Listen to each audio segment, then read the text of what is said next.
नमस्कार दोस्तों, स्वागत है आप सभी का हमारे YouTube चैनल रत्नाकर क्लासेस में। तो आइए, आज का हमारा टॉपिक रहेगा गैसों की द्रव्यों में विलेयता। विलेयता के बारे में हमने पिछले लेक्चर में बात कर रही थी। अगर नहीं देखा है तो आप पिछले लेक्चर देख सकते हैं। तो आइए देखते हैं गैसों की द्रव्यों में विलेयता। जैसे कि विलेयता के बारे में बात कर रहे थे, अब गैसों की द्रव्यों में विलेयता किस प्रकार होती है, किस पर निर्भर करती है और हेनरी नियम है, इसके बारे में हम पढ़ेंगे। तो आइए देखते हैं। लिखा है हेनरी नियम। तो गैसों की द्रव्यों में विलेयता से संबंधित ये नियम है। तो हेनरी नियम क्या कहता है? हेनरी ने गैसों की द्रव्यों में विलेयता के अध्ययन के लिए एक नियम दिया, जिसे हेनरी नियम कहते हैं। अब एक बात बहुत ध्यान से देखें आप लोग, क्या है कि बच्चे इतना ही लिख देते कि हेनरी ने गैसों की द्रव्यों में विलेयता के अध्ययन के लिए एक नियम दिया, जिसे हेनरी नियम कहते हैं। लेकिन इतने से काम नहीं चलेगा, आपको पूरा नियम जानना होगा। पूरा नियम मेन है आपका, यहाँ से शुरुआत होती है। इस नियम के अनुसार, कौन? हेनरी नियम। इस नियम के अनुसार स्थिर ताप पर, यानी कि ताप कैसा रहना चाहिए? स्थिर रहना चाहिए।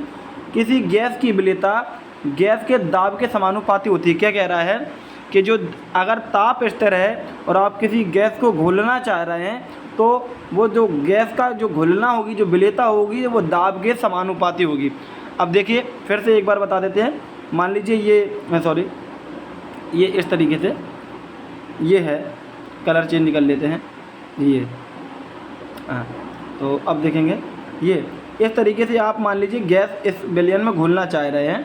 इसमें गैस घुलेगी, किस पर निर्भर करेगी? इसका दाब क्या है? दाब के समानुपाती रहेगा। तो जो भी दाब है, अगर दाब ज़्यादा रहेगा तो गैस की विलेयता ज़्यादा होगी, दाब कम रहेगा गैस की विलेयता कम रहेगी। देखिए एक रिलेशन लिखा हुआ है, वो देखिए एम प्रोपोर्शनल पी, यानी कि एम समानुपात पी, ये लिखा हुआ है। और जब प्रोपोर्शनल का साइन हटाएंगे, यानी कि समानुपाती का, तो आएगा के साइन। ये रहेगा समानुपाती स्थिरांक या नियतांक, ये यहाँ पर लिखा हुआ है। तो गैस की हेनरी नियम क्या कहता है? हेनरी नियम कहता है कि अगर ताप स्थिर रहे तो गैस में जो विलेयता है, गैस में जो विलेयता है वो किस पर निर्भर करेगी? दाब पर। तो दाब की कैसी होती है? समानुपाती होती है। आइए देखते हैं। एम है घुली हुई गैस की मात्रा और पी है साम्यावस्था में गैस का दाब, के है समानुपाती स्थिरांक। एक दूसरे शब्दों में और देखें, इससे भी है, यदि विलेयता को विलयन में गैस के मोल अंश के रूप में व्यक्त किया जाए तो क्या बोल रहा है? विलेयता जो है वो मात्रा ग्राम में न लेकर मूल अंश के रूप में ली जाए। मूल अंश क्या होती है? इसके बाद हमारे जो सांद्रता के पद आएंगे उसमें हम देखेंगे मूल अंश क्या है। फिलहाल आप यहाँ ध्यान रखेंगे, अगर मूल अंश एक सांद्रता का पद है, उसमें अगर आप लेते हैं मूल अंश के रूप में, तो क्या रहेगा? तो सुनिए, इस नियम के अनुसार स्थिर ताप पर गैस का आंशिक दाब P, वाष्प प्रावस्था में बोला है, गैस का आंशिक दाब P इस विलयन में गैस के मोल अंश के समानुपाती होता है। देखिए वही उल्टी बात बोल दी गई है। यहाँ पर दाब को पहले ले लिया गया है और मोल अंश को बाद में लिया गया है। दाब को पहले ले लिया गया है, और क्योंकि जो मात्रा वो वहाँ पर ये m के रूप में ले रहे थे यहाँ पर, लेकिन अब यहाँ ले रहे हैं किसके रूप में? x मूल अंश के रूप में। तो यहाँ भी समानुपाती ही रहेगी। लिखा है x मूल अंश है। देखिए जब प्रोपोर्शनल का साइन हटाएंगे तो KH आ जाएगा। KH रहेगा आपका हेनरी स्थिरांक, यहाँ पर लिखा हुआ है ये हेनरी स्थिरांक। नेक्स्ट देखिए, जिस गैस के लिए KH का मान जितना अधिक होगा उसकी विलेयता उतनी कम होगी। ये पॉइंट ध्यान रखना, KH का मान ज़्यादा तो गैस की विलेयता कम हो जाएगी। ये दोनों एक दूसरे के व्युत्क्रमानुपाती होते हैं। अब आइए देखते हैं कुछ लिखा है हेनरी नियम की सीमा है। सीमा क्या है वो उसको देख लेंगे। गैस का दाब बहुत उच्च नहीं होना चाहिए। गैस का दाब कैसा? बहुत ज़्यादा नहीं होना चाहिए गैस का दाब। नेक्स्ट है, गैस का दाब बहुत ज़्यादा नहीं होना चाहिए। और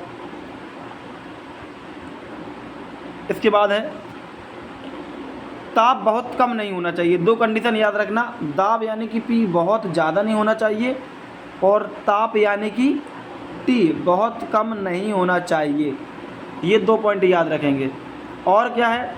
विलायक में गैस की आणविक अवस्था में परिवर्तन नहीं होना चाहिए।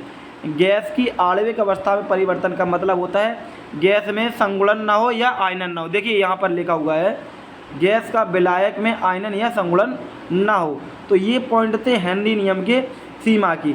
अब हम बात करेंगे हेनरी नियम के उपयोग क्या है। तो आइए देखेंगे हम उपयोग हेनरी नियम के। ये उपयोग काम में आएंगे आपके, तो उपयोग देख लेते हैं और उपयोग के बाद हमारा लेक्चर समाप्त हो जाएगा। उपयोग देखिए, ध्यान से सुनेंगे।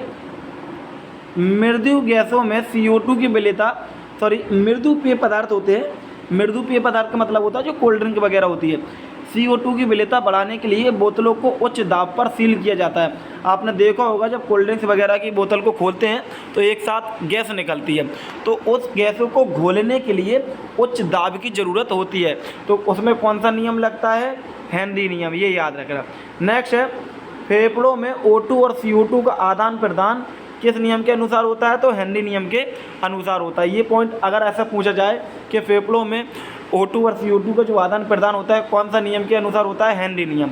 नेक्स्ट है, गहरे समुद्र में गोताखोरी करने वालों के श्वसन मिश्रण में ऑक्सीजन के साथ हीलियम मिलाई जाती है, जिससे वापस आने पर दर्द के प्रभाव को कम किया जा सके। यहाँ लिखा हुआ है दर्द के प्रभाव को कम किया जा सके। देखिए होता क्या है, जो गोताखोर होते हैं वो जितने ज़्यादा नीचे जाएंगे, जितने ज़्यादा समुद्र में नीचे जाएंगे, तो समुद्र में नीचे जाने पर दाब बढ़ जाता है, और दाब बढ़ेगा तो गैस की विलेयता भी बढ़ जाएगी, और विलेयता अगर गैस की बढ़ जाएगी तो वो जो ऑक्सीजन ले रहे हैं तो वो अंदर ब्लड में जाएगी।